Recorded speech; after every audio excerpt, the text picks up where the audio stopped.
നല്ല ക്രിട്ടിക്കലാണല്ലേ? പിന്നെ പുറത്തെ റിവ്യൂസ് ഒന്നുമല്ല, അകത്തുനിന്നുള്ളതാണ്. എല്ലാവരും പറയും പുറത്തുള്ള റിവ്യൂസ്. എനിക്ക് കുഴപ്പമൊന്നുമില്ല, കാരണം അതിനേക്കാൾ വലിയ അകത്തുനിന്ന് കേൾക്കുന്നു. ഒരു തവണ ഞങ്ങളെല്ലാവരും കൂടെ ഇവിടെ, ഞാൻ പറഞ്ഞു പുറത്തുനിന്നും പുറത്ത് പോയി കഴിക്കണം, ബ്രദേഴ്സ് എല്ലാം ഇവിടെ വന്ന് ഞങ്ങളെല്ലാവരും കൂടി ഇരുന്ന് ഞങ്ങളും ഒക്കെ അരിയാൻ കൂടി വർത്താനമൊക്കെ പറഞ്ഞ് അങ്ങനെ കറി ഉണ്ടാക്കി. അതിനൊരു സുഖമുണ്ട്. പണ്ടൊക്കെയാന്ന് പറഞ്ഞാല് ഞാൻ കല്യാണം കഴിക്കുന്നതിന് മുമ്പ് അവിടെയൊക്കെ എന്തിനാ ക്ലബ്ബുകൾ ഉണ്ട്, ഓണാഘോഷ പരിപാടികളുണ്ട്, എല്ലാവരും കൂടി തലേ ദിവസം പായസം ഉണ്ടാക്കുക. പക്ഷെ അതിപ്പോഴും ഉണ്ട് കേട്ടോ, ആ ക്ലബ്ബിൽ നിന്ന് ഇപ്പോഴും. അവിടെ മിക്കവാറും തേങ്ങ നമ്മുടെ തോട്ടത്തിൽ നിന്നാണ് എടുക്കുന്നത്, എന്നിട്ട് അത് കഴിയുമ്പോൾ അവർ പായസം ഇവിടെ കൊണ്ടുവന്ന് തരും. ഇവിടെ വർക്ക് ലൈഫ് ബാലൻസ് പറഞ്ഞാൽ നമ്മൾ വർക്ക് വീട്ടിൽ വെച്ച് പുറത്ത് വെച്ചിട്ട് വീട്ടിലേക്ക് വരാന്നുള്ളതാണ്. ഇവിടെ വീടും വർക്കും എല്ലാം ഒരിടത്താണ് നടക്കുന്നത്. അപ്പോൾ അതിൻ്റെതായ ഒരു ഡിഫിക്കൽട്ടീസ് ഉണ്ടാവും. ശരിക്കും പുതിയ ജനറേഷൻ്റെ എപ്പോഴും നമ്മൾ കാണുന്ന ഒരു വലിയൊരു പ്ലസ് പോയിന്റ് അതാണ്. അവർക്ക് അവരുടെ പേഴ്സണൽ സ്പേസ് എടുത്തിട്ട് അവർക്ക് വർക്കിൻ്റെ ടൈം വേറെ, പേഴ്സണൽ ടൈം വേറെ, അതിന് അവർ ഇമ്പോർട്ടൻസ് കൊടുക്കുന്നുണ്ട്. അതൊരു വലിയ ഒരു പുതിയ ജനറേഷൻ എത്തിരി കുഴപ്പം പറഞ്ഞ് എന്ത് പറഞ്ഞാലും അതിൻ്റെ ഒരു നല്ല കാര്യങ്ങൾ അതാണ്.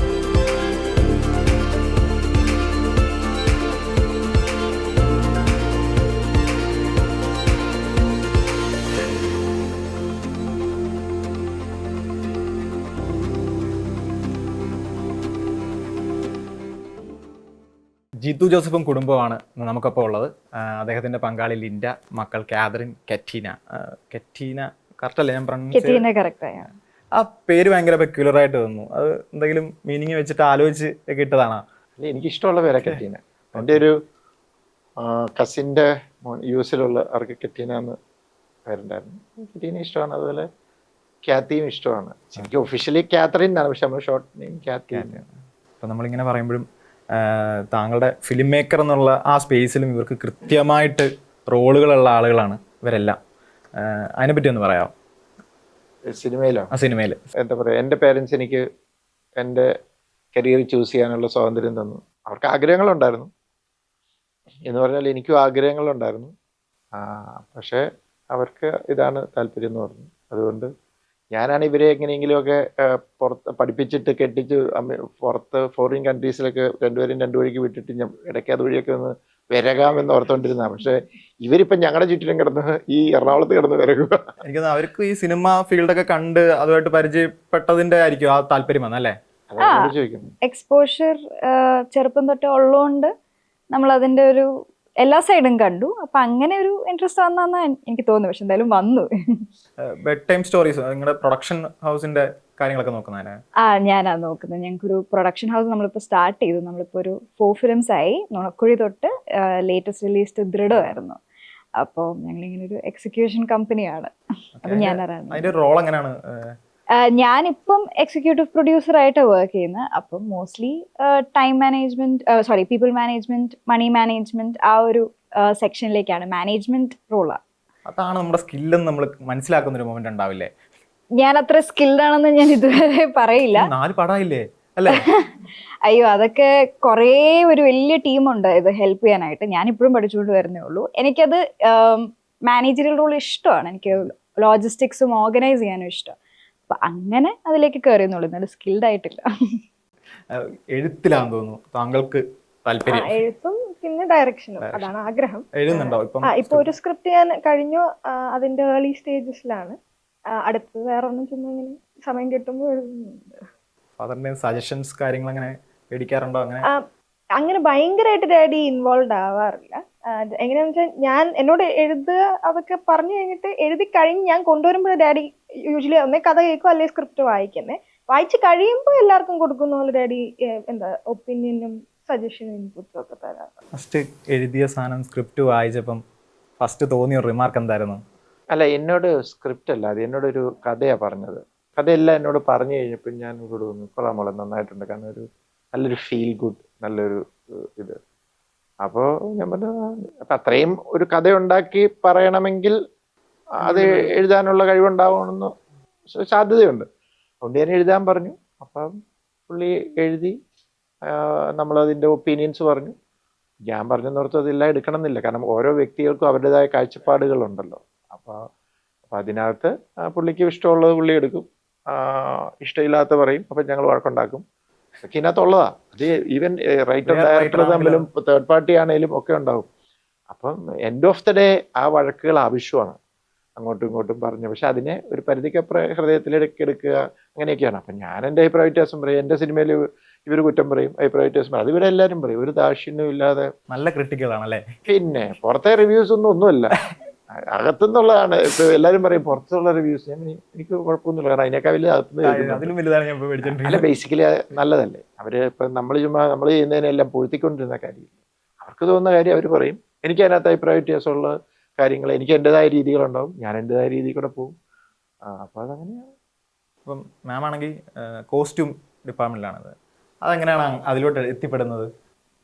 തുടക്കം ജിത്തുവിൻ്റെ സിനിമ തുടങ്ങിയ സമയത്ത് ആദ്യമൊക്കെ ഞാൻ വെറുതെ ഡിറ്റക്റ്റീവിൻ്റെ ലൊക്കേഷനിൽ വരുമായിരുന്നു.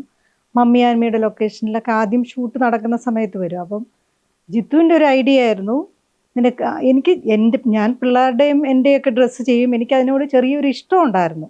പക്ഷെ സിനിമയിലോട്ട് വരുമെന്നോ അല്ലെങ്കിൽ സിനിമയെ കോസ്റ്റ്യൂം ചെയ്യുന്നോന്നോ അങ്ങനെ ഒരു പ്ലാനൊന്നും ഇല്ലായിരുന്നു.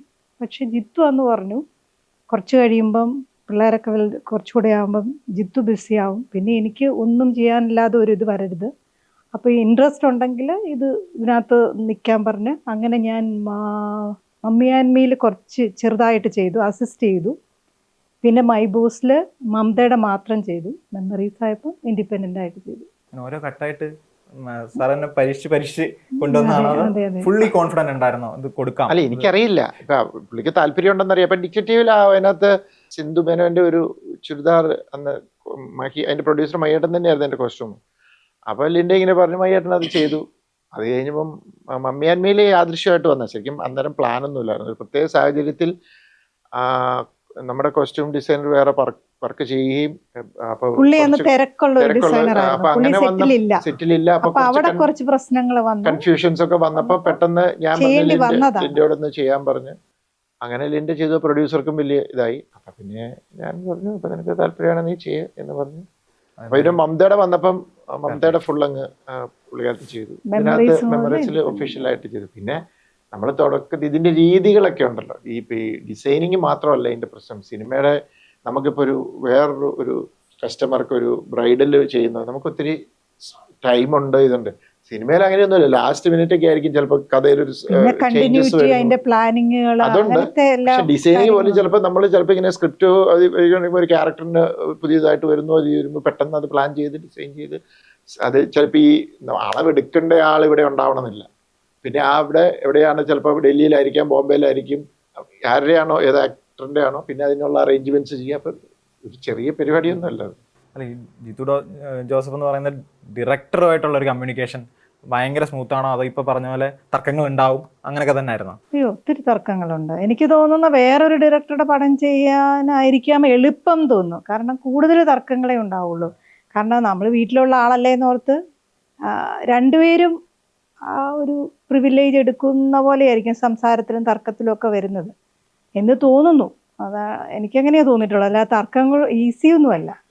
അപ്പൊ ഈ സജഷൻ പറയുന്നതിലൊക്കെ ഒരു സോഫ്റ്റ്നെസ് കാണിക്കാറുണ്ടോ, അതോ മറ്റുള്ള ഒരു ഇതിനെ അപേക്ഷിച്ച് ലിൻഡെ ആകുമ്പോൾ എനിക്ക് കുറച്ചുകൂടെ, ഞാൻ സെറ്റിൽ വരുമ്പോൾ ഒരു എന്താ പറയുക, അവിടെ ഒരു ലീനിയൻസി കാണിക്കാൻ പാടില്ല. കാരണം ബാക്കിയും ടെക്നീഷ്യൻസ് ഉണ്ട്. അപ്പം ഞാൻ ചെറിയ കാര്യത്തിന് ചിലപ്പോൾ മറ്റാരേക്കാൾ വഴക്ക് പറയുന്ന പോലെ കൂടുതൽ ചിലപ്പോൾ ലിൻഡെ പറയും. അപ്പോൾ ഇവർ നോക്കുമ്പോൾ എല്ലായിടത്തും ഒരുപോലെയാണ്, അല്ലെങ്കിൽ ഞങ്ങളോട് ഇച്ചിരി ഭേദമാണ്, അല്ലാതെ ഞാൻ എൻ്റെ ഭാര്യയാണെന്നും പറഞ്ഞ് സ്പെഷ്യൽ കൺസിഡറേഷൻ കൊടുക്കുന്നത് ശരിയല്ല. അപ്പം അങ്ങനെ. അപ്പം എന്നോട് ഈയിടെ പറഞ്ഞു, എന്നിരുതി ഇങ്ങനെ പേടിപ്പിക്കേണ്ട കാര്യമൊന്നുമില്ല എന്നൊക്കെ ഈയിടെ പറഞ്ഞു. അങ്ങനെയും പറയാറുണ്ട്. പിന്നെ ഭാഗത്ത് കയറിയിട്ട് അവിടെ സെറ്റ് വെച്ച് ഞാൻ കേട്ട് നിൽക്കും. അതുകഴിയുമ്പോൾ അകത്ത് വരുമ്പോൾ പറയുമല്ലോ. അപ്പം ഞാൻ കേട്ട് നിൽക്കും. ഇതിൻ്റെ ഒരു പ്രൊഡക്ഷൻ സൈഡിലാണ് നിൽക്കുന്നത്.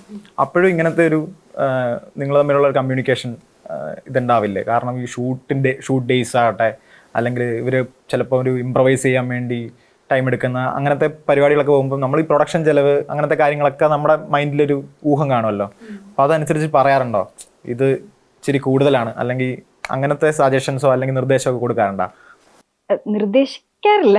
കാരണം ബിക്കോസ് ഇവരും പ്രൊഡക്ഷൻ സൈഡിൽ നിന്ന് നോക്കുമ്പോൾ ഒബ്വിയസ്ലി ഫാമിലി ആയിട്ട് വർക്ക് ചെയ്യുമ്പോൾ അതിൻ്റെതായ ഒരു ഡൈനമിക് ഡിഫറൻസ് ഉണ്ട്. പിന്നെ ഞങ്ങൾ ചെറുപ്പം തൊട്ടേ ക്രിയേറ്റീവ് സൈഡാണ് കുറേ കൂടെ കണ്ടിരിക്കുന്നത്. കാരണം ഡാഡി പ്രൊഡക്ഷനിൽ ഇറങ്ങിയിട്ട് ഇപ്പം 4 വർഷമല്ലേ ആയിട്ടുള്ളൂ. അപ്പം ഞങ്ങളും ആസ് പ്രൊഡക്ഷൻ ക്രിയേറ്റീവ് സൈഡിന് വേണ്ടി കുറച്ച് സ്പെൻഡ് ചെയ്യുന്നതിനോട് താല്പര്യപ്പെട്ടാണ് നിൽക്കുന്നത്.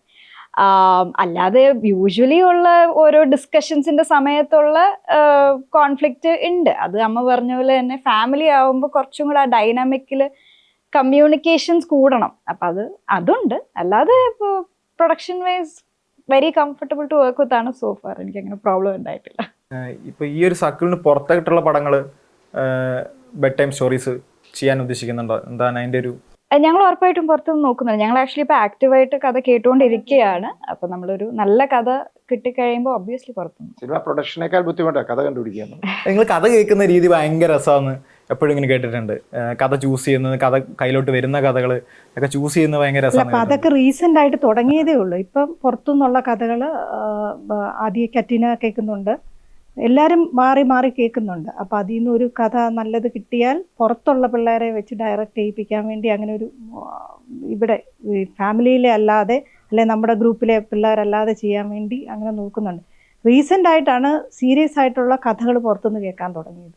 കാതറിന്റെ കഥ നമുക്ക് ഉടനെ അല്ല ഉടനെയൊന്നും അറിയില്ല, അതിന്റെ പ്രോസസ്സിലൂടെ പോയിക്കൊണ്ടിരിക്കുകയാണ്. കടമ്പകള് ഒരു ആക്ടർക്ക് അത് ഇഷ്ടപ്പെട്ടു, ഇനിയിപ്പോൾ സ്ക്രിപ്റ്റ് വായിച്ച് അത് ഓക്കെ പറഞ്ഞ് അത് ആ വ്യക്തി എന്നാണോ ഫ്രീ ആവുന്ന ആ ഡേറ്റ്സ് വെച്ചിട്ട് ഒക്കെ പ്ലാൻ ചെയ്യാൻ പറ്റുള്ളൂ. It's A long process. പ്രത്യേകിച്ച് ഒരു തുടക്കക്കാരി ആവുമ്പോൾ ഇപ്പം എൻ്റെ മോളായതുകൊണ്ട് അങ്ങനെയല്ലല്ലോ. ഷീസ് ആൻ ഇൻഡിപെൻഡൻറ്റ്, ഒരു പുതിയ ഫ്രഷ് ആയിട്ടുള്ള ഇത്. ഞാൻ അതിനകത്ത് അധികം ഇടപെടാറില്ല.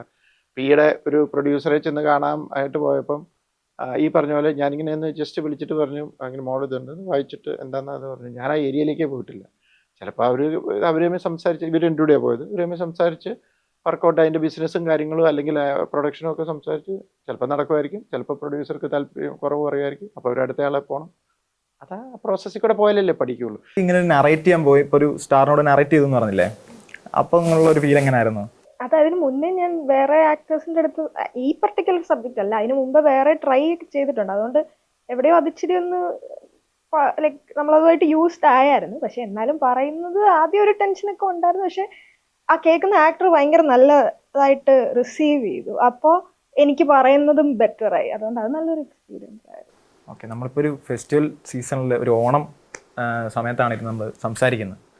നിങ്ങളുടെ മൈൻഡിൽ ഏറ്റവും മെമ്മറബിൾ ആയിട്ട് നിൽക്കുന്ന ഒരു മൊമെന്റ് എന്താണ്? ഒരു ഓണം അല്ലെങ്കിൽ ഒരു ഫെസ്റ്റിവലിന്റെ സാധനത്തിൽ എപ്പോഴും ചെറുപ്പത്തിലേക്കായിരിക്കും. എനിക്ക് ഇവിടെ എൻ്റെയൊക്കെ ചെറുപ്പത്തിലെ ഓണംസാണ് ഏറ്റവും നല്ലത്. കാരണം എന്ന് വെച്ച് കഴിഞ്ഞാൽ ഇപ്പം ഇങ്ങോട്ട് വന്നു കഴിഞ്ഞപ്പം എല്ലാം ഒരു എന്താ പറയുക, ഒരു വേറൊരു എൻ്റെ രീതി മാറിപ്പോയി. ഈവൻ വീട്ടിൽ ഉണ്ടാക്കാറില്ല, പുറത്തുനിന്ന് ഓർഡർ ചെയ്യുന്നു. അങ്ങനെ ഇടയ്ക്ക് ഞാൻ ഈ വീട്ടിൽ തന്നെ വെച്ചൊരു 3-4 കൊല്ലമായിരുന്നു ആണല്ലേ. ഇവിടെ ഞങ്ങള് കസിൻസും പിള്ളേരും കൂടിയിട്ട് ഞങ്ങള് പിള്ളേരെല്ലാരും കൂടെ കുക്ക് ചെയ്തത്. എന്നിട്ട് ഞങ്ങൾക്ക് ചെയ്തില്ല. ഒരു തവണ ഞങ്ങളെല്ലാവരും കൂടെ ഇവിടെ ഞാൻ പറഞ്ഞു പുറത്തുനിന്നും പുറത്ത് പോയി കഴിക്കണം. ബ്രദേഴ്സ് എല്ലാവരും ഇവിടെ വന്ന് ഞങ്ങളെല്ലാവരും കൂടി ഇരുന്ന് ഞങ്ങളും ഒക്കെ അരിയാൻ കൂടി വർത്താനമൊക്കെ പറഞ്ഞ് അങ്ങനെ കറി ഉണ്ടാക്കി. അതിനൊരു സുഖമുണ്ട്. അത് പണ്ടൊക്കെ എന്ന് പറഞ്ഞാൽ ഞാൻ കല്യാണം കഴിക്കുന്നതിന് മുമ്പ് അവിടെയൊക്കെ എന്തിനാ ക്ലബ്ബുകൾ ഉണ്ട്, ഓണാഘോഷ പരിപാടികളുണ്ട്. അപ്പോൾ അതിൻ്റെ മത്സരങ്ങളുണ്ട്, അതിനകത്ത് പങ്കെടുക്കുക. എന്നിട്ട് ആ ക്ലബിൽ എല്ലാവരും കൂടി തലേദിവസം പായസം ഉണ്ടാക്കുക. പക്ഷെ അതിപ്പോഴും ഉണ്ട് കേട്ടോ, ആ ക്ലബിൽ നിന്ന് ഇപ്പോഴും. അവിടെ മിക്കവാറും തേങ്ങ നമ്മുടെ തോട്ടത്തിൽ നിന്നാണ് എടുക്കുന്നത്. എന്നിട്ട് അത് കഴിയുമ്പോൾ അവർ പായസം ഇവിടെ കൊണ്ടുവന്ന് തരും. അപ്പോൾ ആ ഇത് പോകുന്നുണ്ട്. അപ്പോൾ ആ ഒരു കാലഘട്ടത്തിൽ മറ്റേ പൂ പറിക്കാൻ നടക്കുന്നതും ചെറുപ്പത്തിലും മറ്റേ ഓണം പൂക്കള ഇടുന്നതും അങ്ങനെ ഒരു അത് ഭയങ്കര. അതിപ്പോൾ ക്രിസ്മസ് ആണെങ്കിലും ഓണം ആണെങ്കിലും ഒക്കെ എൻ്റെ ചെറുപ്പകാലത്തിലാണ് ഏറ്റവും ഞാൻ എൻജോയ് ചെയ്തത്. ഇതായപ്പോൾ പിന്നെ ചിലപ്പോൾ സിനിമ സെറ്റിൽ മൈബോസിന്റെ സെറ്റിലായിരുന്നു അന്ന് അല്ലേ. എനിക്ക് എൻ്റെ ഒരു മെമ്മറി ചെറുപ്പത്തിലെ ഒന്ന് മൈബോസ് ഉണ്ട്, പിന്നെ ആദ്യയുടെ സെറ്റിൽ ഞങ്ങൾ ഹൈദരാബാദായിരുന്നു. അപ്പം അന്ന് നമ്മൾ ശരിക്കും ഓണം ഞങ്ങൾ ഡാൻസ് കളിച്ചു, വടംവലി ഉണ്ടായിരുന്നു. അപ്പം അത് ഭയങ്കര ആക്റ്റീവ് ആയിരുന്നു. കാത്തി ഇല്ലായിരുന്നു. പക്ഷേ കുറെ സെറ്റിൽ നമ്മൾ ഫെസ്റ്റിവൽസ് കുറെ സെലിബ്രേറ്റ് ചെയ്തിട്ടുണ്ട്. പിന്നെ ഇവിടെ ബെഡ് ടൈമിന്റെ ടീമായിട്ട് കഴിഞ്ഞ വർഷം കമ്പനി ഫെസ്റ്റിവൽ കഴിയുമ്പോഴും മൂഡ് ഓരോ രീതിയിലും ഓരോ സംരംഭത്തിന്റെ ഭാഗമായിട്ടാണ്. എനിക്കൊന്ന് തിരക്ക് കൂടുന്നത് ശരിക്കും നമ്മുടെ ആഘോഷത്തെ ശരിക്കും ബാധിക്കുന്നുണ്ടെന്ന് തോന്നുന്നു അല്ലേ? നമുക്കത് തീർച്ചയായിട്ടും. കാരണം ഇപ്പൊ ഞാനിവിടെ ഇല്ല, ഞാൻ ഷൂട്ടിലാണെങ്കിൽ മൊത്തത്തിൽ ഇതിന്റെ ഒരു രീതികൾ മാറുമല്ലോ. അപ്പം ഓരോരു ഇപ്പം ഇവിടെ 4 പേരും തിരക്കാണ്. അപ്പോൾ എല്ലാവരും അവരുടേതായ രീതിയിൽ ബിസി ആയിട്ട് ഓടി കിടക്കുന്നു. പക്ഷേ ഈ ഇങ്ങനെ ഓണം ഫെസ്റ്റിവൽ ഇങ്ങനെയല്ല ക്രിസ്മസ് ഒക്കെ വരുമ്പോൾ ഞങ്ങൾ ബ്രദേഴ്സെല്ലാം ഞങ്ങൾ എല്ലാവരും കൂടാറുണ്ട്. അതങ്ങ് മാറ്റി നിർത്തി കഴിഞ്ഞാൽ എന്നാലും എനിക്കൊക്കെ എപ്പോഴും ചെറുപ്പകാലത്തിൽ അതിൻ്റെ ഒരു ഭംഗി വേറെയായിരുന്നു. എല്ലാ ഫെസ്റ്റിവലും നമുക്ക് ചെറുപ്പകാലത്തേതാണ് ചെറുപ്പകാലത്ത് കുറച്ചുകൂടെ നല്ല അതിപ്പോൾ ഇവർക്ക് ഇത് മനസ്സിലാണെങ്കിൽ ഇവരിനി ഇവരിതായി ആ വ്യത്യാസം വരുമ്പോഴായിരുന്നു ഇതിലും എന്ന് ചിലപ്പോൾ തോന്നാം. ഇപ്പോഴത്തെ ആയിരുന്നു ചെറുപ്പകാലത്തിലായിരുന്നു കുറച്ചുകൂടെ മനോഹരം. അപ്പോൾ ചിലപ്പോൾ അത് തിരക്ക് വന്ന് കുറച്ചുകൂടെ തിരക്കായി കഴിയുമ്പോഴത്തേക്കും ഈ വർക്ക് ലൈഫ് ബാലൻസ് ഉണ്ടല്ലോ, നമ്മളിപ്പോൾ ആഘോഷനെ പറ്റി പറഞ്ഞുകൊണ്ട് പറഞ്ഞാൽ ഈ വർക്ക് നമുക്ക് വെളിയിൽ വെച്ചിട്ട് വീട്ടിലേക്ക് വരാം എന്ന് ചിലപ്പോൾ ഒരു സിനിമാക്കാരന് അല്ലെങ്കിൽ സിനിമയായിട്ട് ചേർന്ന് നിൽക്കുന്ന ആൾക്ക് എപ്പോഴും പറ്റിയെന്ന് വരില്ല. ആലോചനകൾ ഉണ്ടാവാം, സ്ക്രിപ്റ്റ് ഉണ്ടാവാം മനസ്സിൽ, പിന്നെ കോളുകൾ വരാം, ഇങ്ങനെ നിരന്തരം അതിൻ്റെ ഒരു ചുറ്റിപ്പറ്റിയായിരിക്കും. അതെങ്ങനെ ഈ ഒരു ഞാണമ്മേക്കളി എങ്ങനെയാണ് മുന്നോട്ട് കൊണ്ടുവന്നുള്ളത്?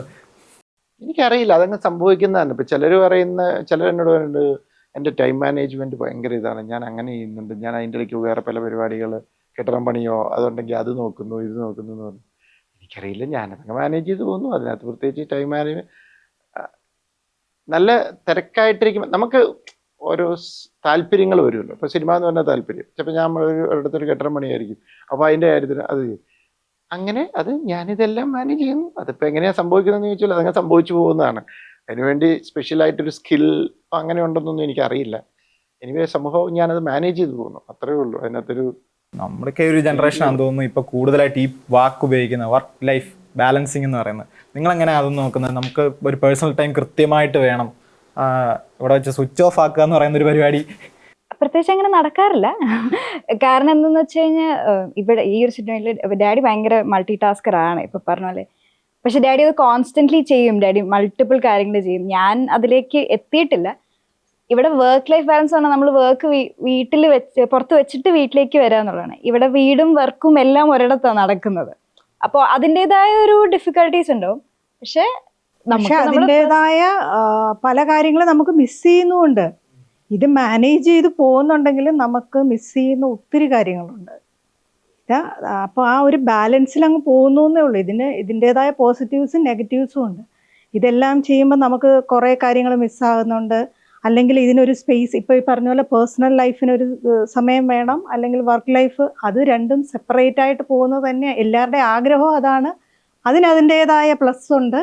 പക്ഷേ നടക്കുന്നില്ലെങ്കിൽ നമ്മൾ ഒരു തരത്തിൽ അത് ബാലൻസ് ചെയ്ത് കൊണ്ടുപോകുന്നു എന്നുള്ളതേ ഉള്ളൂ. പക്ഷെ ഇപ്പൊ ലൈക്ക് ഞാൻ പറഞ്ഞു വന്നിരുന്നത് ഞങ്ങളുടെ ജനറേഷൻ അത് കുറച്ചുകൂടെ പ്രയോറിറ്റൈസ് ചെയ്യുന്നുണ്ട്.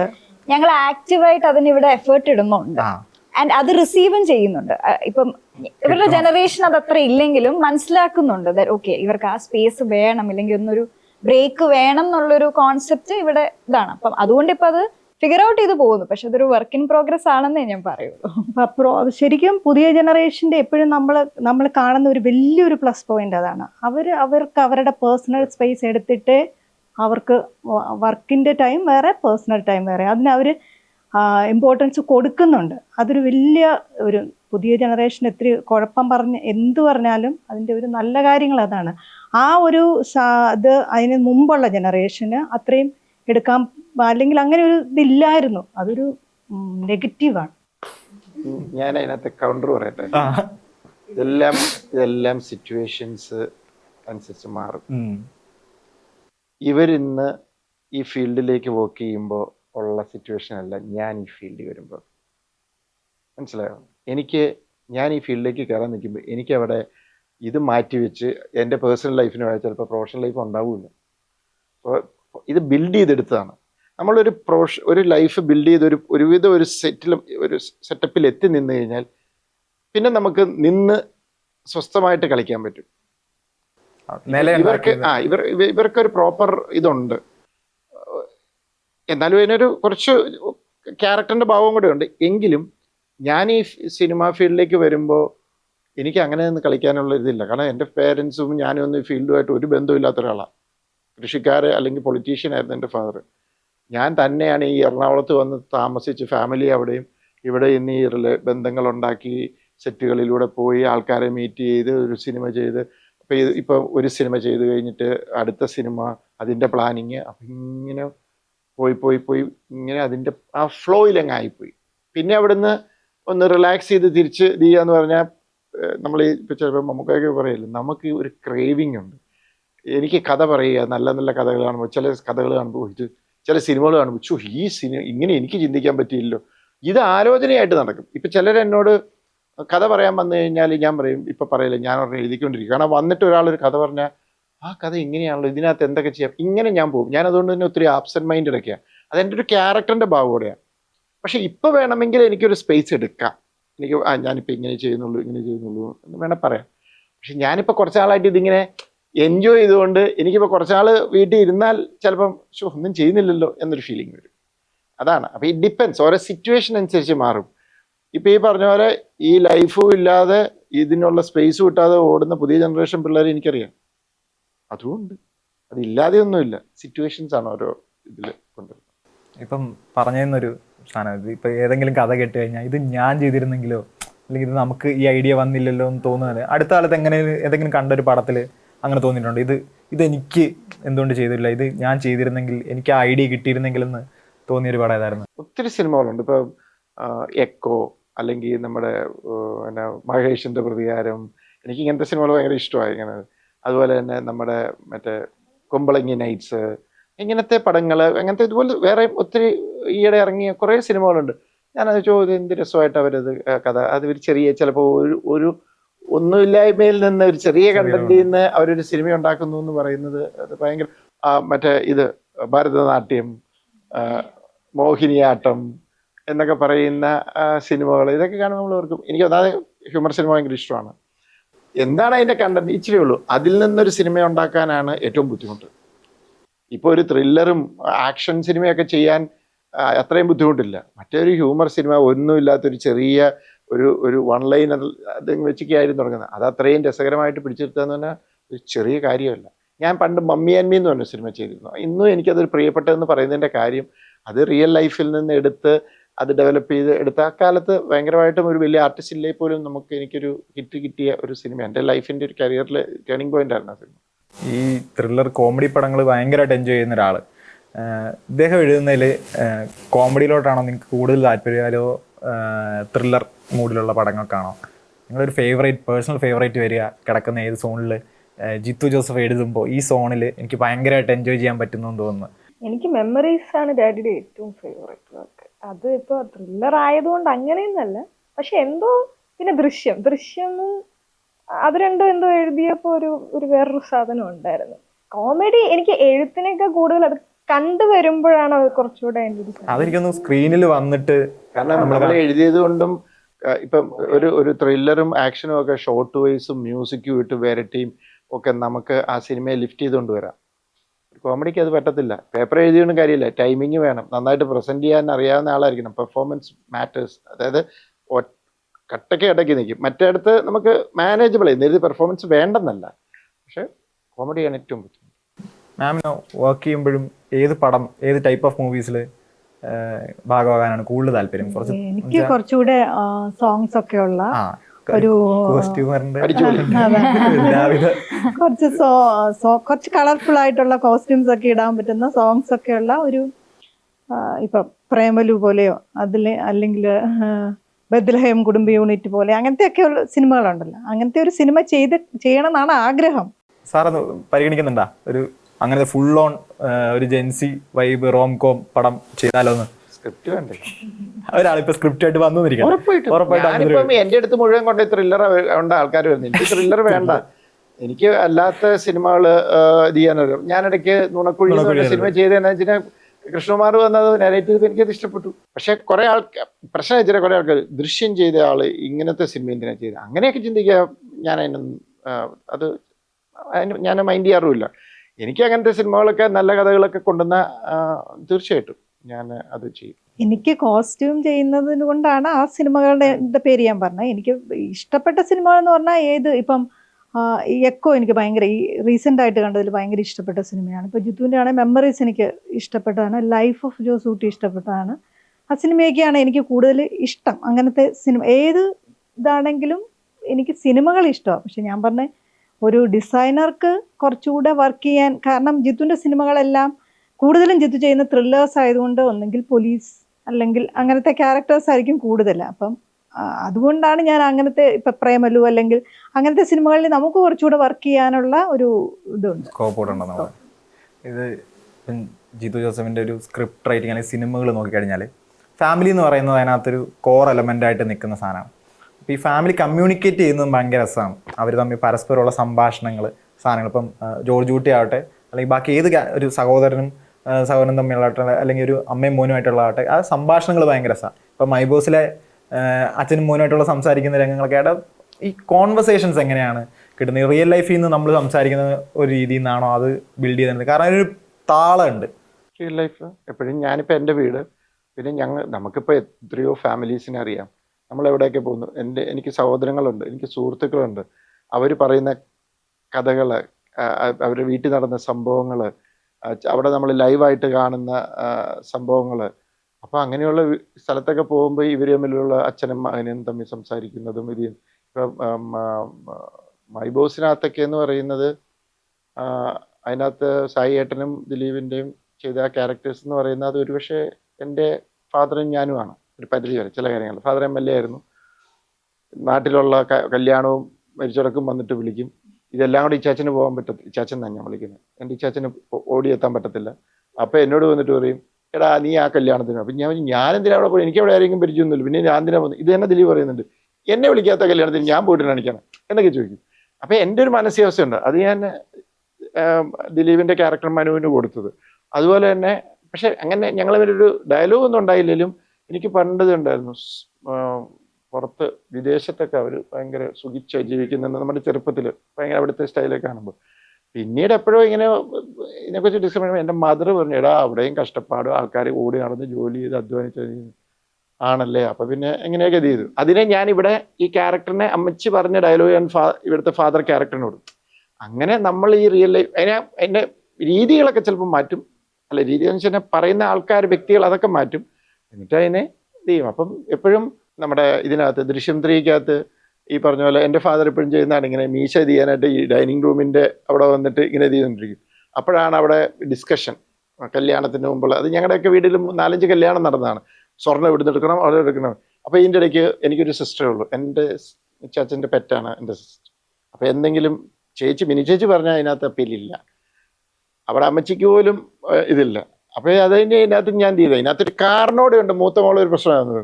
അപ്പോൾ എന്തിനാ ഇപ്പം അങ്ങോട്ട് പോകണം എങ്ങനെയാന്ന് പറഞ്ഞു. അല്ല മോളെ ഇന്ന 5 രൂപ പറഞ്ഞതെന്ന് പറയുമ്പോൾ പെട്ടെന്ന് എവിടെയെങ്കിലും വിട്ടുകൊടുത്തു. ഇതൊക്കെ എൻ്റെ വീടുകളിലും വേറെ സ്ഥലം കണ്ടിട്ടുണ്ട്. അപ്പോൾ അതൊക്കെ നമ്മളെ ഒത്തിരി ഇൻഫ്ലുവൻസ് ചെയ്യും.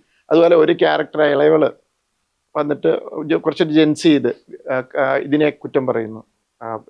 എന്താ പറയുക, ഡവറിയുടെ കാര്യത്തിൽ പറയുന്നു. ഇവർ രണ്ടുപേരും ഒക്കെ ഓരോന്ന് പറയുമ്പോൾ നമ്മുടെ പഴയ ചിന്താഗതികളെ ഇവർ ഭയങ്കരമായിട്ട് എതിർക്കും. അങ്ങനെ പറയാൻ പാടില്ല. ഇപ്പോൾ പണ്ട് എപ്പോഴോ ഞാനിങ്ങനെ സംസാരിച്ചപ്പോൾ ഞാൻ പറഞ്ഞു, അതൊരു നീഗ്രോ ആയിരുന്നു. പെട്ടെന്ന് ഇവർ രണ്ടുപേരും ചോദിച്ചു, അങ്ങനെ പറയാൻ പാടില്ല, ആഫ്രിക്കൻ അമേരിക്കൻ.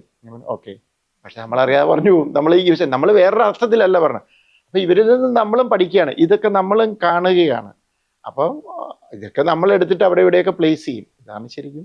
ഇപ്പം ആ പെർട്ടിക്കുലർ സീൻ പറഞ്ഞോണ്ടാ ഈ ദൃശ്യം സീരീസ് എടുത്തു കഴിഞ്ഞാൽ അല്ലെങ്കിൽ ഇപ്പം മൈബോസ് എടുത്താലും ശരി, ഈ സംസാരം നമ്മൾ സാധാരണ പറയുന്നത് കഴിച്ചുകൊണ്ടിരിക്കുമ്പോൾ സംസാരിക്കാൻ പാടില്ല എന്ന് പറയും. പക്ഷേ മലയാളികൾ എന്ന് പറഞ്ഞാൽ എല്ലാ സംസാരവും നടക്കുക ഭൂരിഭാഗം ഒരുമിച്ചിരുന്ന് ഭക്ഷണം കഴിക്കുന്ന ഒരു തീമേശയുടെ ചുറ്റും ഇരുന്നിട്ടായിരിക്കും ഇതെല്ലാം വരിക. സാറിൻ്റെ പടത്തിൽ അത് കാണാം. ഇങ്ങനെ ആളുകൾ ഭയങ്കര ഓപ്പണായിട്ട് സംസാരിക്കും. പല പ്രശ്നങ്ങളുണ്ടാവും. ചില എന്താ പറയുക ഒരു കുശുമ്പ് സാധനങ്ങൾ അല്ലെങ്കിൽ ചൊറിയണ ഉണ്ടെങ്കിൽ അതൊക്കെ നടക്കുക അവിടെ വെച്ചിട്ടായിരിക്കും. ഈ മൈബോസിൻ്റെ കാര്യത്തിലൊക്കെ അങ്ങനെ ഒരു നറേറ്റീവ് ടൂളായിട്ട് അങ്ങനൊരു സെറ്റപ്പ്, ഒരു ഡൈനിങ് ടേബിൾ എന്നുള്ളൊരു പരിപാടി ആലോചിച്ച് ഇത് എപ്പോഴായിരുന്നു? അല്ല, ഇപ്പം നമ്മളെപ്പോഴും ആലോചിക്കും നമ്മുടെ ഒരു നമ്മൾ വീട്ടിൽ ഉള്ളവരുമായിട്ട് സംസാരിക്കുമ്പോൾ നമ്മൾ എത്ര പേര് ഇതേപോലെ ലിവിങ് റൂമിൽ വന്നിരുന്ന് കസേരയിൽ ഫേസ് ടു ഫേസ് ഇരുന്നിട്ട് പറയൂ? ഇല്ല. ഇങ്ങനെ ഇറങ്ങി പോകുമ്പോൾ അടുക്കളയിൽ ഭാര്യ എപ്പോൾ ഉണ്ടാക്കുമ്പോൾ അവിടെ ചെന്ന് ദൃശ്യത്തിനകത്ത് തന്നെ ഉണ്ടല്ലോ, അവിടെ തേങ്ങ വെച്ചുകൊണ്ടിരുന്നപ്പോൾ പുള്ളി രാവിലെ വന്നിരുന്ന് കാപ്പി എഴുതിട്ട് പുള്ളിയുടെ പറയുന്നത് തന്നെ, ആ മമ്മൂട്ടിപ്പടം റിലീസായില്ല, മാറ്റി വെച്ചു, അത് കാരണമായ പ്രശ്നം പറഞ്ഞാൽ അവിടുന്ന് അടുത്ത കൗണ്ടർ. ഇതൊക്കെ എല്ലാ വീടുകളും ഒന്നെങ്കിൽ ആ പുറത്തെ ചായപ്പോ അല്ലെങ്കിൽ വരാന്തയോ ഇങ്ങനെയുള്ള സ്ഥലങ്ങളിലായിരിക്കും ഇരിക്കുന്ന പൊസിഷൻ ഒക്കെ ആണേലും. ഇതൊക്കെ നമ്മൾ കണ്ടിട്ടുള്ളത് കൊണ്ടും ഈ വിഷ്വലിനെ ബേസ് ചെയ്തിട്ടാണ് നമ്മളിത് പ്ലാൻ ചെയ്യുന്നത്. പക്ഷെ ഡൈനിങ് ടേബിൾ എന്ന് പറയുന്നത് എപ്പോഴും ഒരു ഭക്ഷണം കഴിക്കുന്ന ഒരു സമയം, എല്ലാവരും ഒന്നിച്ചിരുന്ന് കഴിക്കുക എന്ന് പറയുന്നൊരു കോൺസെപ്റ്റ്. ഇപ്പം നമ്മുടെ ഒന്നും വീടുകളിൽ പതിയില്ല, എല്ലാവരും ഓരോ വഴിക്കൊക്കെ ആയിരിക്കും. പക്ഷെ ഒരു സമയത്തുണ്ടായിരുന്നു എല്ലാവരും ഒന്നിച്ചിരുന്ന് കഴിക്കുകയും കാര്യങ്ങളുള്ള. അപ്പോൾ ആ സമയത്ത് ഒത്തിരി ഡിസ്കഷൻസ് നടക്കും. പല ആവശ്യങ്ങൾ ചർച്ച ചെയ്യപ്പെടുന്നത്, പിള്ളേരുടെ ആവശ്യങ്ങൾ പറയുന്നത്, ചിലപ്പോൾ ചില കാര്യങ്ങൾ, പിന്നെ ഭയങ്കരമായ ഉപദേശങ്ങൾ നമ്മൾ കൊടുക്കുന്ന ആ ഒരു സമയമാണ്. അപ്പം അതൊരു ഗ്യാതറിങ് ആണ് ആക്ച്വലി. അവിടെ ഒത്തിരി ടോപ്പിക്സ് വരാം. അതിപ്പോഴും ഡൈനിങ് ടേബിൾ അതിനൊരു പറ്റിയ കാരണം അവരെ എല്ലാവരും ഒരുമിച്ചിരുന്ന ഒരു കാര്യത്തിന് വേണ്ടി ഒന്നുകൂടിയിരിക്കുകയാണ്. ഇത് പക്ഷേ ഒരു അമ്മയും മകളുമാണ് വേണേ അത് നമുക്ക് എടുത്ത് കിച്ചണിൽ പ്ലേസ് ചെയ്യാം. അമ്മ കുക്ക് ചെയ്തുകൊണ്ടിരിക്കുമ്പോൾ അവൾ അടുത്ത് വന്നിരുന്ന് ഹെൽപ്പ് ചെയ്യുന്നു, അതിൻ്റെ ഇടയ്ക്ക് ഒരു കോൺവെർസേഷൻ. അത് ആ ഓരോ സിറ്റുവേഷൻ അനുസരിച്ചിട്ട് നമ്മളത് ഇപ്പം ഈ മൊമെന്റിൽ നിങ്ങളെ ഒക്കെ എക്സൈറ്റഡ് ആയിട്ട് നിർത്തുന്ന ഒരു എലമെന്റ് അല്ലെങ്കിൽ ഒരു കാര്യം പറഞ്ഞിട്ട് നമുക്കൊന്ന് വൈൻഡപ്പ് ചെയ്യാൻ പറ്റും. അറ്റ് ദിസ് മൊമെന്റ് ലൈഫിൽ എന്താ എക്സൈറ്റഡ്? ഓക്കെ, അങ്ങനെ ഒരു ചോദ്യം ഞാൻ പെട്ടെന്ന് പ്രതീക്ഷിച്ചില്ല. ഞാൻ കുറച്ചായിട്ട് ഇതാണ്. ഇപ്പം ഞങ്ങളുടെ ഒരു കരിയർ ബിഗിനിങ് ആയതുകൊണ്ട് ഒബ്വിയസ്ലി എനിക്ക് ഇനിയിപ്പം അറ്റ്ലീസ്റ്റ് ഞങ്ങൾ ഗ്രോ അപ്പ് ചെയ്തപ്പം സിനിമ ഉണ്ടാക്കുന്നതിനേക്കാളും കൂടുതൽ നല്ല കഥകൾ പറയുക, സ്റ്റോറി ടെല്ലിങ്, ആ ഒരു വേർഡാണ് എപ്പോഴും വരുന്നത്. അപ്പോൾ കുറേ ഇൻട്രസ്റ്റിംഗ് കഥകൾ പറയാൻ പറ്റണേ എന്നുള്ളൊരു സാധനമാണ് ഇപ്പം എക്സൈറ്റിംഗ് ആയിട്ടിരിക്കുന്നത്. ഓക്കെ മാമിനോ, ഈ പറഞ്ഞ പാട്ടും ഒക്കെയുള്ള ഒരു ജീത്തു ജോസഫ് പടത്തിൻ്റെ അല്ലെങ്കിൽ വേറൊരു പടത്തിൻ്റെ ഭാഗമാകണം എന്ന് തന്നെയാണോ, അതോ ഇതിലും വലിയ ബിഗർ ഡ്രീംസ്? അല്ല, അങ്ങനെ പെട്ടെന്ന് ആ ക്വസ്റ്റ്യൻ ചോദിച്ചപ്പോൾ എന്ത് പറയണത്, അങ്ങനെ അതൊരു വല്ലാത്ത ക്വസ്റ്റ്യൻ ആയിപ്പോയി. എക്സൈറ്റഡ് ആയിട്ടുള്ളൊരു മൊമെന്റ് എന്താണ് എനിക്കിങ്ങനെ പറയാൻ അറിയത്തില്ല. അതുകൊണ്ട് ഞാനിങ്ങനെ ആലോചിക്കുകയാണ്.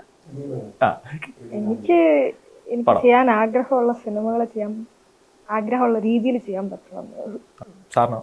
ലൈഫിൽ ഇത്രയും വർഷവും ഡെയിലി എക്സൈറ്റഡ് ആയിട്ട് നിൽക്കുന്നൊരു ഇതുണ്ട്. അത് പക്ഷെ വേറെ ലെവലിലേക്കാണ് ഞാൻ പറയുന്നത്. പക്ഷെ അത് അങ്ങനെ ചിന്തിക്കണ്ട. അത് നമ്മുടെ എക്സൈറ്റ്മെന്റ് എന്ന് പറയുന്നത് still I M staying healthy. അതാണ് ലോകത്തിലെ ഏറ്റവും വലിയ കാര്യം. ഇത്രയും വർഷം ഇങ്ങനെ പോകുമ്പോഴും എന്തൊക്കെ ഉണ്ടെന്ന് പറഞ്ഞാലും നമ്മുടെ ആരോഗ്യം എന്ന് പറഞ്ഞാൽ അത് വേറെ തലത്തിൽ. ഇപ്പം നമ്മളൊരു വേറെ രീതിയിൽ ചിന്തിക്കുക, സ്വപ്നങ്ങളുടെയോ അല്ലെങ്കിൽ വേറെ ഇഷ്ടങ്ങളുടെയോ ആഗ്രഹിച്ചു കഴിഞ്ഞാൽ ഞാനിപ്പോൾ വേറൊരു ഭയങ്കര എക്സൈറ്റ്മെന്റിൽ നിൽക്കുക. അത് നടത്താൻ പറ്റുമോ എന്നൊന്നും എനിക്കറിയില്ല. ലൈഫ് ഓഫ് ജോസൂട്ടിക്ക് ന്യൂസിലൻഡ് പോയപ്പോൾ അന്ന് തൊട്ടെൻ്റെ മനസ്സിലുള്ള ആഗ്രഹം ഇപ്പോഴത് ഇന്ത്യയിൽ വന്നു തുടങ്ങിയിരിക്കുന്നത്. ഞാനൊരു ക്യാമ്പർ വാൻ ഉണ്ടാക്കാനുള്ള ശ്രമത്തിൽ. ഒരു ക്യാമ്പർ വാൻ, അതായത് ഒരു 4 പേർക്ക് ട്രാവൽ ചെയ്ത് 4 പേർക്ക് അതിൽ കിടന്നുറങ്ങി അതിനകത്ത് പുറത്തൊക്കെ വെച്ച് കുക്ക് ചെയ്തും അങ്ങനെയൊക്കെ ട്രാവൽ ചെയ്യാൻ പറ്റുന്ന ഒരു ക്യാമ്പർ വാൻ. ഒത്തിരി ഓവർ സൈസ്ഡും ആകരുത്, ഇത് ചെയ്ത് ഞാനതിന് ഇങ്ങനെ ഒരു ഡിസൈൻ ചെയ്യാനായിട്ട് കുറേ നാൾ, ഇപ്പോൾ ഈയിടെയായിട്ട് അത് എനിക്ക് ഭ്രാന്ത് കയറിയിരിക്കുക. ഞാനിപ്പോൾ യൂട്യൂബ് മുഴുവൻ ഇതാ കണ്ടുകൊണ്ടിരിക്കുന്നത്. പല ടൈപ്പ് ഡിസൈൻസ് നടക്കുമെന്നൊന്നും എനിക്കറിയില്ല, പക്ഷെ ഞാൻ എങ്ങനെയെങ്കിലും നടത്തിയെടുക്കാൻ ശ്രമിക്കും. എന്നിട്ട് എപ്പോഴും ഒരു തവണയെങ്കിലും എവിടെയെങ്കിലും പോയി. അതുപോലെ തന്നെ ഇപ്പം ഈ നമ്മളില്ലേ ഈ ചെറിയ ഇതില്ലേ എന്താ പറയുക, ടെൻറ്റ്, ഈ ചിലൊരു ടെൻറ്റ് ലൈഫ് കാണിക്കും. ഭയങ്കര ബുദ്ധിമുട്ടാണ്, പക്ഷെ തന്നെ പോകാൻ എനിക്ക് പറ്റത്തില്ല. അല്ല, എനിക്ക് ആരോടെങ്കിലും ഒക്കെ വർത്താനം പറഞ്ഞും അങ്ങനെയൊക്കെയാണ് താല്പര്യം. അപ്പോൾ ഒന്നെങ്കിൽ ഫ്രണ്ട്സോ അല്ലെ ഫാമിലിയോ. പക്ഷേ ഇന്ത്യയിലൊരു സേഫ്റ്റിയുടെ പ്രശ്നം ഉണ്ടെന്ന് എല്ലാവരും പറയുന്നു. അല്ലെങ്കിൽ പുറത്ത് പോയിട്ടാണെങ്കിലും ഞാൻ എങ്ങനെയാണ് എക്സ്പീരിയൻസ് ചെയ്യും. കാരണം ഞാൻ ന്യൂസിലൻഡിൽ ചെന്നപ്പോൾ അവിടെ ക്യാമ്പർ വാൻസ് അങ്ങനത്തെ ടെൻറ്റ് അടിക്കാനുള്ള സ്ഥലങ്ങളുണ്ട്, വിത്ത് ഇലക്ട്രിസിറ്റി എല്ലാം പ്രൊവൈഡ് ചെയ്യുന്നതും അല്ലാത്തതുമായിട്ട്.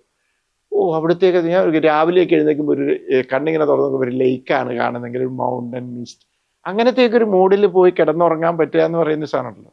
അപ്പോൾ ആ ഒരു കൈൻഡ് ഓഫ് ഒരു സാധനം ഉണ്ടാക്കണം. അതിൻ്റെ എക്സൈറ്റ്മെൻറ്റ് അത് ഭയങ്കര എക്സ്പെൻസീവ് ഒന്നുമില്ല, പക്ഷേ ഇത് പ്രാക്ടിക്കലി ചെയ്തെടുക്കാൻ ഒത്തിരി പ്രശ്നങ്ങളുണ്ട്. അതാണ് അതിനകത്തെ ബുദ്ധിമുട്ട്. അത് പറഞ്ഞ സാഹചര്യം കുറേ കാര്യങ്ങൾ ഒത്തു വരാനുണ്ട്. അപ്പം എന്നെ ഇപ്പം ഇങ്ങനെ സിനിമ അതൊരു സൈഡിൽ കൂടെ കണ്ട് ഞാൻ ഇതിന് ആഗ്രഹങ്ങൾ ഇങ്ങനെ നടത്തിക്കൊണ്ടിരിക്കുന്നു. പക്ഷേ എനിക്കിതുവരായിട്ട് ചെയ്യാൻ പറ്റാത്തതും ചെയ്യണമെന്ന് ഞാൻ ഇങ്ങനെ ആഗ്രഹിച്ചിരിക്കുന്ന ഒരു കാര്യം ഇതാണ്.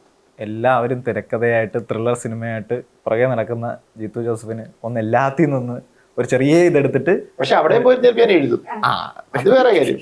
കാരണം ഞാൻ ഈയിടെ ഒരു യൂറോപ്യൻ ട്രിപ്പ് നടത്തിയപ്പോൾ എൻ്റെ ഫ്രണ്ട്സിൻ്റെ കൂടെ പോയപ്പം എല്ലാ ദിവസവും റോമും അവിടെയും പീസ എന്ന് പറഞ്ഞ സ്ഥലം അങ്ങനെ എവിടെയൊക്കെ പോയപ്പോൾ പാരീസിലും എല്ലാം പോയപ്പോൾ ഹോട്ടലിൽ ഞാൻ രാവിലെ എഴുന്നേറ്റിട്ട് അവിടെ ഈ പറഞ്ഞ ഇതിൽ പോയിരുന്നിട്ട് എഴുതുമായിരുന്നു ലോബിയിൽ. കാരണം അവരൊക്കെ എഴുന്നേറ്റ് വരുമ്പോൾ ഇതാവും. പക്ഷെ അതിൻ്റെ കൂടെ ഉണ്ടാവും ആ മൾട്ടി ടാസ്കിങ് എന്ന് പറയുന്നത്. കാരണം എന്താണെന്നറിയോ, ഞാൻ ഈ ട്രാവൽ ചെയ്യുമ്പോഴും ഒക്കെ എൻ്റെ മനസ്സിൽ ഇങ്ങനെ സബ്ജക്ട്സും കാരണം എപ്പോഴും അങ്ങനെ ചിന്തിച്ച് നടക്കുന്നത്. അപ്പോൾ ഒരു സാധനം ഒരു ഡെവലപ്പ് ചെയ്തൊരു ഫോമിൽ ദൃശ്യം 3 ഈ ട്രിപ്പിലാണ് എഴുതുന്നത്, ഫ്ലൈറ്റിലും ഒക്കെ ഇരുന്ന് എഴുതുന്നത്. പക്ഷെ ഞാനത് എൻജോയ് ചെയ്യുന്നു. രാവിലെ ഞാൻ ബേസിക്കലി ആയ മോർണിംഗ് പേഴ്സൺ. അപ്പോൾ ആ രാവിലെ പ്രത്യേകിച്ച് എങ്ങും പോയിട്ട് പ്രത്യേകിച്ച് ഒന്നും ചെയ്യാനില്ല. അപ്പോൾ ആ രാവിലെ എഴുന്നേറ്റിട്ട് ഇന്ന് തന്നെ 4 മണിയൊക്കെ എഴുന്നേറ്റിട്ട് ഇപ്പോൾ നിങ്ങൾ ഇൻ്റർവ്യൂവിന് വരുന്നതിനൊരു 3 മണിക്കൂർ മുമ്പ് വരെ ഞാനിരുന്ന് എഴുതുമായിരുന്നു. അത് ഞാൻ എൻജോയ് ചെയ്യുന്നതാണ്. പക്ഷെ ചില ദിവസം ഒന്നും ഉണ്ടാവില്ല, ചുമ്മാ ഇങ്ങനെ ഇരിപ്പായിരിക്കും പാട്ടും കേട്ട്, അത് മുറിക്കാതെ. അപ്പോൾ പുറത്ത് പോയാലും ഇങ്ങനെ ഒരു സ്ഥലത്തേക്ക് ഇരുന്നാൽ ചിലപ്പോൾ നമുക്ക് നല്ലൊരു തോട്ട്സ് വരാം. എനിക്ക് അതും ഒന്ന് എക്സ്പ്ലോർ ചെയ്താക്കൊള്ളാം. ഒരു ലാപ്ടോപ്പ് ഒക്കെ ആയിട്ട് അങ്ങനെയുള്ള സ്ഥലത്ത് പോയി ആരുമില്ല, അവിടെ ഇരുന്നുകൊണ്ട് ചെയ്യാം. പക്ഷെ കുക്കിംഗ് മാത്രം ഒരു പ്രശ്നം. തന്നെത്താനൊന്നും ഉണ്ടാക്കാൻ അറിയാൻ മേല. ഒരു മുട്ട പൊരിക്കാൻ താല്പര്യമില്ല, ആരെങ്കിലും ഉണ്ടാക്കി തരണം, അതാണ് ഒരു പ്രശ്നം. ഇല്ല, അക്കാര്യത്തിൽ പറഞ്ഞിട്ടില്ലേ തന്നെ കുക്ക് ചെയ്ത് അതൊന്ന് പഠിച്ചെടുക്കണം എന്ന് പറഞ്ഞിട്ടില്ല?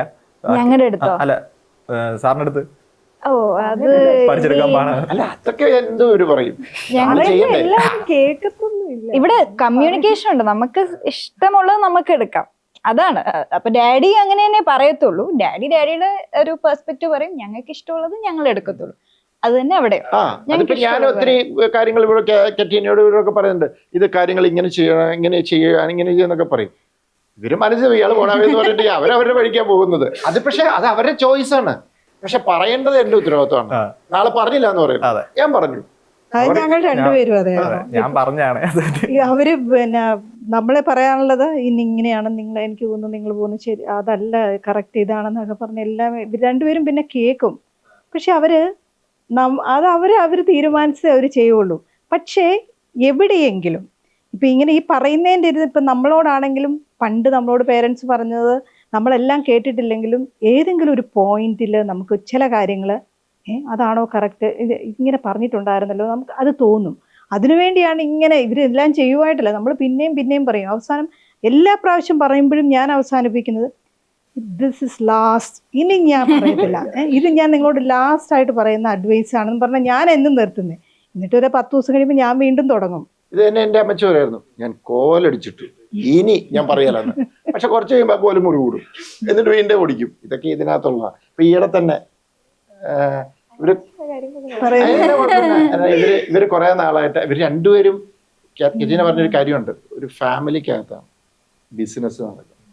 അതുകൊണ്ട് ഇവര് രണ്ടുപേരും ഇങ്ങനെ എപ്പോഴും രാവിലെ 6 മണിക്ക് കൊട്ടിട്ട് മറ്റേ കാര്യം എന്തായി, ടാക്സിന്റെ കാര്യം എന്തായി. ഡാഡി 4 മണിക്ക് എണീറ്റ് എഴുതി കഴിയുമ്പോൾ ഡാഡിക്ക് എല്ലാവരുടെയും 10 മണിയാണ്. പക്ഷെ ഞങ്ങൾക്ക് 6 മണി എണീറ്റിട്ട് പോലും ഇല്ല, എണീക്കുന്ന സമയം. അപ്പൊ ഇങ്ങനെ വന്നിട്ട് ഞാനിങ്ങനെ തുറക്കുമ്പോ